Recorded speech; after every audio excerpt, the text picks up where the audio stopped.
Look, being successful is hard, but to stay successful is super, super hard. Matter of fact, just recently I finished a book by Jim Collins, Not Good to Great, a different one that I want to share with everybody. I think everybody in today's economy has to read this book. He doesn't talk about the keys to success. He talks about the 5 stages that entrepreneurs, business owners, CEOs go through that eventually causes them to go out of business. And we're going to talk about that today.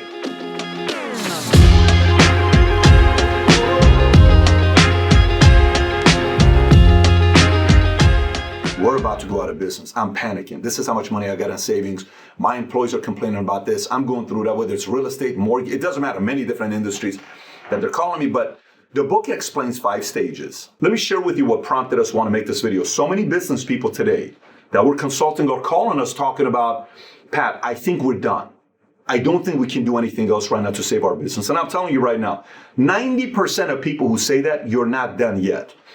Stage number 5, for some of you that are there, you are done. But 90% of you are not done. I'll explain to you what the stage number 5 is. For the right person watching this, you're going to call this the best video you watch with Valuetainment for years. So let's get right into it. By the way, I challenge you to watch this with an open mind because some of the stuff I say, it's going to be directed to you and it's going to sting. It's going to be hard. And probably nobody is telling you any of this stuff, but I'm going to be telling you this stuff if you are in this situation, and hopefully you'll do about it. Because the same way a person doesn't become successful overnight is the same way the person doesn't go out of business overnight. There's certain things and behaviors you and I do that causes this business to get to that level. So out of the 5 stages, okay, once you reach stage number 5, you're going out of business. That's when it's death and capitulation of your business. We'll get to that here in a minute. But most of the time, you can save your business. So let's go through it. The author, Jim Collins, writes a book called How to Mighty Fall. In How to Mighty Fall, he explains these 5 different stages that businesses go through. Stage number 1, he calls it the hubris born of success. So what does this mean? Look, this is a phase where you're winning, you're doing great, everybody's telling you you're amazing, you're living in a nice place, driving the nice cars, have money in the bank, eating at the right places. You start saying things like, we didn't get lucky, it was 100% me, we're the best, no one's better than us. And all of a sudden you become entitled to success. Like an almost entitlement feeling of success is always going to be here. We're never going to lose it because we're smarter than everybody else. That phase, when you go through that phase, bad things are about to happen next. So this stage is when you start kind of feeling like, let me tell you, we won because we're smarter than everybody. We're better than everybody. We're stronger than everybody. You become overly confident and it's seen.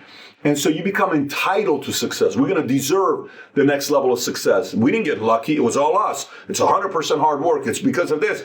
And then you get a casual a little bit. You show up a little bit later. You are no longer that intentional. Your level of paranoia drops. You put your guard down. And that, unfortunately, leads to the next stage. Stage number 2, undisciplined pursuit of more. And what does pursuit of more mean? What's wrong with being pursuit of more? Aren't we supposed to be ambitious about going more? Yes, but the mindset becomes, hey, more innovation, more innovation, more innovation. That's what we got to do, rather than, hey, let's take what we got here and let's go deep with it. The other day I had a meeting 4 weeks ago with our guys, and I went upstairs and I said, listen, guys, we keep trying to add more companies and more products and more everything. Here's all I want to do. These are the products that we have. These are the companies that we're running. I don't want anything else. How can we take these things deeper and what can we get rid of? Okay. Rubbermaid, a company, a case study that the author talks about in the book is they had a few different products that were killing it. All of a sudden they went from having a few different products. They went so wide that they couldn't go deeper to scale. They said, we're going to produce one new product every day. 3 years later, they have 1,000 products. How do you manage 1,000 products? How do you drive 1,000 different products? Steve Jobs, after he got fired the second time around that he came back, he looked at all these different products Apple had. They're about to go out of business. Nope, focused. High-end computer, that's going to be more, that can do more than low, than cost. 4, this is what we're doing. This is what we're selling. These are our customers. Let's stay focused on this. And then Apple came back up, and then it introduced the iPad, all the other stuff. So as much as innovation is good, over-innovation of going too wide ends up leading to lack of focus. Stage number 3, denial of risk and peril. And by the way, this one's a little bit interesting because this is when, you know how typically you're doing a leadership meeting and you talk about data. Well, let me tell you what we did last month. Well, let me tell you what we did last month. And let me tell you what we did last month. Let me tell you what we did last quarter. Let me tell you what we did last year. Leaders don't want to touch data anymore. And everything becomes, guys, we have to stay positive. We can't look at the negative stuff. The authors explain, let me read you exactly how he reads it. He says, the leaders of the company upsell the positives and ignore the negatives. Does this sound familiar to you within your business? If it does, you may be at stage 3. You're concerned about what's going on, and your key guys are sitting there saying, does our leader have the audacity to talk about what things we need to improve? Because I need some real data. The company at this phase stops paying attention to the negative data on what solutions to come in. They just kind of look this way, avoiding all the issues that I have here on this side. Stage number 4, grasping for salvation. At this phase, let me tell you what's going on so this kind of makes sense to you. At this stage, everyone knows the client is here. Employees, customers, maybe even the market. You can no longer hide it by just talking about the positives. People know something is going on. No matter how much you try to hide it, you can't do it. So now you as the leader are exposed. So you sit there like, oh my God, what do we do? Hey, let's hire McKinsey.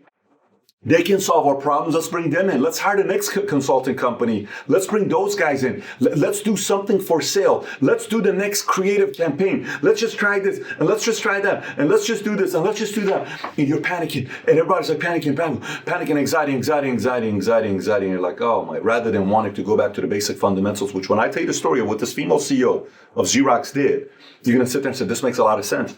But everybody wants to get too, trying to figure out a quick fix. And the last thing you're looking at is what got us to this point. We're spending way too much time thinking about what we do. We forgot why the hell were we doing what we were doing. The why becomes the last thing on your mind. All you're starting to think about is a quick fix. And unfortunately, if you stay in that stage for too long, you go to stage number 5. And stage number 5 is capitulation to irrelevance or death. And what does this mean? You're about to go out of business. And why? Here's what happens. Hope, the whole word of hope of future, having faith, things are going to work itself out, that's completely gone. People are afraid. They get tight with money. Money's starting to go. Employees are getting afraid. Employees are starting to quit. And one day you're sitting there saying, oh my God, what do we do now? And it's too late. You're out of business. If you're watching this, and this just kind of give you a heavy feeling right here, I understand. I've been there too.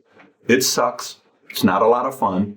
But I'm telling you, there's a high chance you're not at stage number 5 yet. You're probably at 3 or 4, but thank God you're watching this video to get this content for yourself. So in this situation, what do? Well, let me tell you the story of Xerox, okay, with this lady named Anne Mulcahy.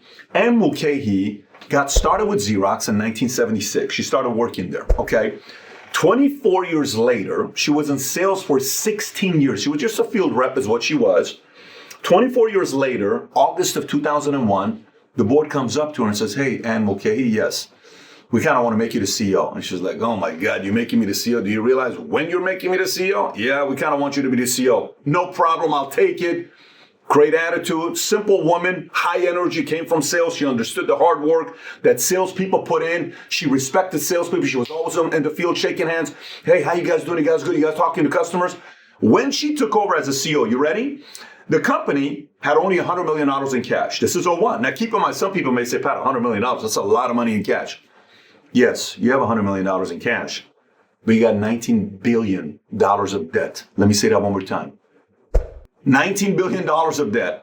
You have $100 million of cash. Just to put that in perspective, that means you got $190,000 of credit card debt, but you only have $1,000 in the bank. How would you feel? And they said, here you go. You're officially the CEO of Xerox. And she comes in. What the hell do we do? The year she became the CEO, Xerox lost $376 million in 01. So she sat there, rather than getting super creative, she went back, remembered what she did in sales. She went back telling the story, selling the dream, selling the vision, going back to the basic fundamentals, talking to everybody with this mission, getting excited about what worked. We don't need 50 new products. We don't need 100 new products. We don't need to go hire all these consultants and spend our money thinking about that these are the guys that are going to save us the money. She went in and she went back to basic fundamentals. And people started feeling her hope, her excitement, her enthusiasm. Couple years later, they had net profits of $1 billion.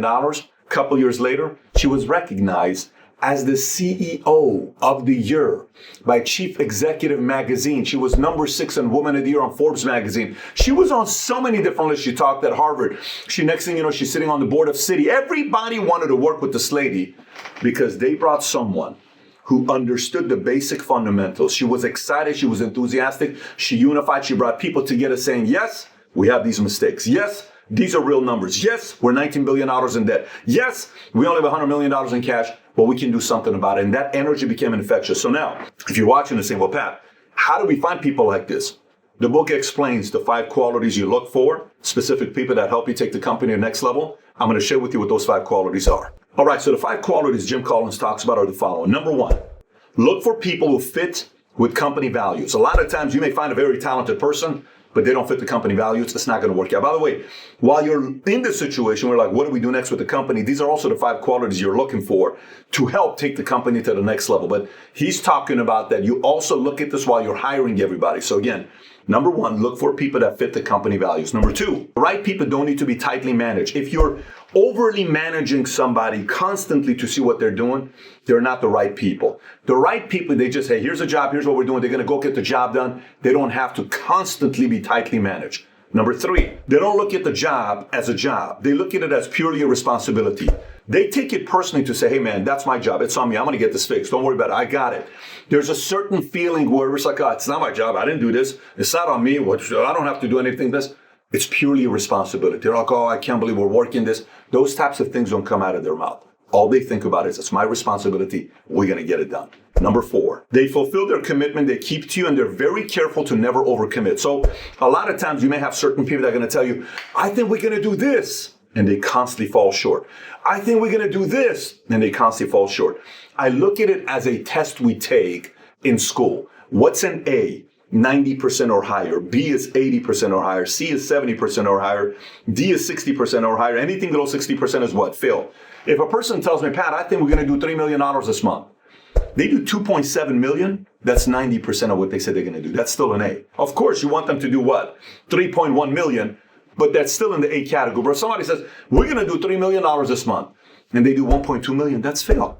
And if they continuously tell you what they're going to be doing and they keep failing, that's not somebody they can rely on long term. You want people that give you a number. That's not easy. It's a stretch, but they do whatever they can within their power energy to keep their word to come through for the company. Number 5, passionate about their work, and not just passionate about their work like, oh, this person loves what they're doing with their jobs. Not that. They don't need all the shine. They don't need all the credit. They constantly want to give the shine to other people. Let me tell you what this person did. Let me tell you what Johnny did. Hey, I got to tell you, hey, Jack, great job with your project and what you guys did. No, Pat, it was great. But let me tell you, Larry was here with us till midnight. Johnny was here with us till midnight. Do you know what Jackie did the other day? She went out there into the city to get the permits and So they're willing to constantly give that shine. And when it comes down to pressure type situations like this, and Ann Mulcahy, who was just a field rep for 16 years when she got started at 1976, 24 years later, gets nominated by the board to become the CEO, and she becomes the CEO of the year by Chief Executive Magazine, and she's on Forbes as one of the most powerful women in the world. How does this happen? She just started as a sales rep. She had these 5 qualities. And these 5 qualities, eventually leaders like this, with these 5 qualities, are trusted by board or others to say, I think you're ready to take this company to the next level. So there you have it. Now you know what you need to do to not fall under the 5th state so the future looks bright for someone like you. 2 things I want to share with you. Number 1, these latest hats just came. We just had a merch drop. What I love about these new hats that we did, this is purely custom, handmade. Future looks bright, statement on the side. Future looks bright here, and the Valuetainment logos on the inside. Everything I want when I was building my business, I had laminations on my shower wall. I had quotes everywhere, in my wallet, on my phone. This statement, future looks bright, I've probably said a few 100,000 times. I want it everywhere around me. If you haven't yet ordered your own limited edition Future Looks Bright, you can order one of the 3 or all the colors, black, white, or red. Click here to order the hats. They will sell out in no time. Or second thing I want you to do is watch the video, how to find your running mate. What qualities to look for to find running mates, specifically with these 5 things that Jim is talking about. If you've never watched that video, click here to watch it. Take care, everybody. Bye-bye, bye-bye, bye-bye.